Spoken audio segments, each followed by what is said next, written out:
سلام دوستان، امروز ما درباره پمیدور صحبت میکنیم. ماده اساسی که در ترکیب پمیدور موجود است و توجه طب پیشرفته و نوین را به خود جلب کرده است، این لیکوپین میباشد. لیکوپین ریسک پیدا شوی سرطان غدودی پروستاتا و غدودهای شیری را پست میکند. در حالتهای سرطان شش، معده، گلو، غدود زیر معده و پیشابدان و گردنک بچه‌دان تاثیرهای فایده آور دارد. اینچنین آزمایشات نشان دادند که لیکوپین کسلات شوی خلسترین را پست کرده ریسک پیدا شوی بیماری های دل را نیز پست می کند. باز بعضی نتیجه هایی هستند که نشان دادند که لیکوپین ریسک پیدا شوی کاتاراکت و سوختگی های آفتابی را از بین می برد.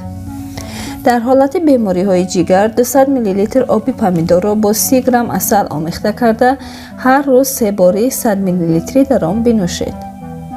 در حالتهای فشار بلندی و برای زیاد کردن کششخوری روده ها آب پمیدور را در داخل اسپریت به مقدار 1 به 1 2 هفته نگاه می دارند. سپس آن را پالانده 10-20 قطرگی 3-4 بار پیش از خوراک می خورند. هنگام ویرانشوی مبادله ماده ها از میسرافکن 900 گرم پمیدور را و 5 دانه چسناک را گذرانیده، سپس 250 گرم سیب ترش و 100 گرم بلگری را از تیورکه گذرانیده آنها را با هم آمیخته کنید و آمیخته حاصل شده را 20 دقیقه پیش از خوراک 3 بار در روز 300 گرمی استعمال کنید. هنگام ریوماتیسم بوغم ها از شیره پمیدور برای حمام گرم استفاده می کنند. آن را با این راه تیار می کنند: شیره 1 کیلوگرم پمیدور را با 3 لیتر آب جوش آمده یکجا کرده 20 دقیقه نگاه می دارند. برای سرفه 900 گرم پمیدور را و 100 چسناک را از میسرافکه گذرانیده، سپس با آن 200 گرم ریشه خرن را که از تیورکه گذرانیده ایم همراه میکنیم.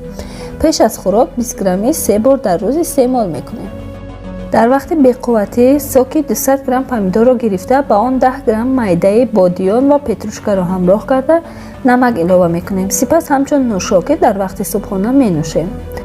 در وقت اتروسکلروز، فربهی و کمخونی از پمیدور پخته اما به پوست افشوره تیار کرده 1 استکانی 3 بار در روز 10 دقیقه پیش از خوراک می نوشیم. در وقت قبضیت شکم 200 میلی لیتر شیره پمیدور را 1-2 باری در روز 20-30 دقیقه پیش از خوراک طول 2-3 هفته بنوشید.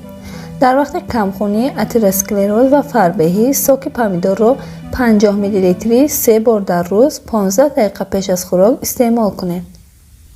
پمیدور را در وقت زخم‌های چرکدار به عنوان ماده باکتریوسیدی به طور سطحی استفاده می‌برند.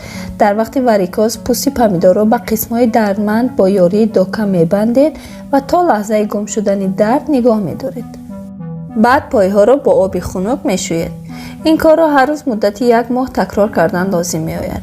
برای پوست خشک و خارشدار پمیدور را همچون مواد زیبایی استفاده می‌برند.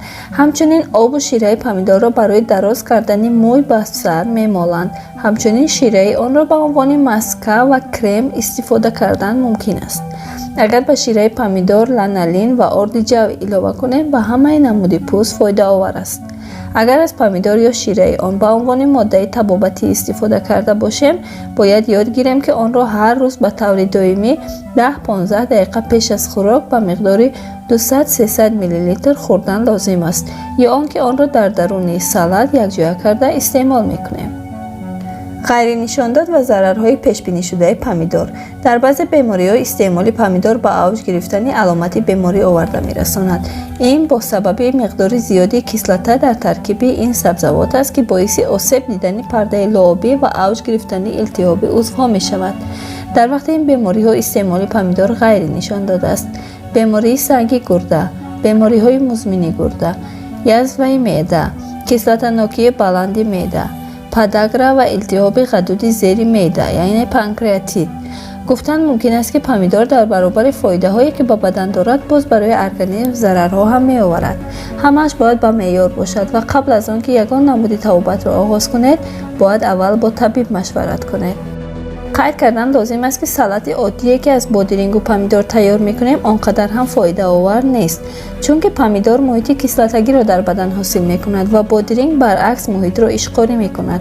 در نتیجه آنها در یکجایگی به حاصل شدن نمک در بدن آورده میرسانند. پمیدور از ویتامین C یا اسکاربین و یک کسلت بای است، اما آن توسط اسکاربین ضعیف ترکیب بادرنگ از بین میرود. همچنین برای حل کردن این سبزوات بدن مجبور است که فرمنت های گوناگون حاصل کند. هر دو این مواد در حقیقت فایده‌ناک هستند، اما تنها در علاهیدگی. اگر یک جای باشند باعث مشکلات می شوند.